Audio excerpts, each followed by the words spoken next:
నమస్తే అండి. ఇది గ్రీన్ లేజర్ ప్యాంటర్.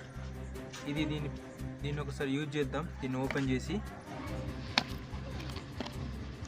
ఇది వచ్చేసి గ్రీన్ లేజర్ ప్యాంటర్. దీని రేట్ వచ్చేసి 300. ఇది ఏ విధంగా ఉంటుంది అనేది, ఎలా ఉపయోగపడుతుంది అనేది మనం దీన్ని ఓపెన్ చేసి చూద్దాం ఒకసారి. దీనికి 2 సెల్లులు కూడా వచ్చినాయి. ఈ సెల్లులు అందులో వేసుకోవాలి. ఇట్లా అంత దూరం లాగా మనకు అనిపిస్తుంది, ఇంకా లాంగ్ కూడా వెళ్తుంది.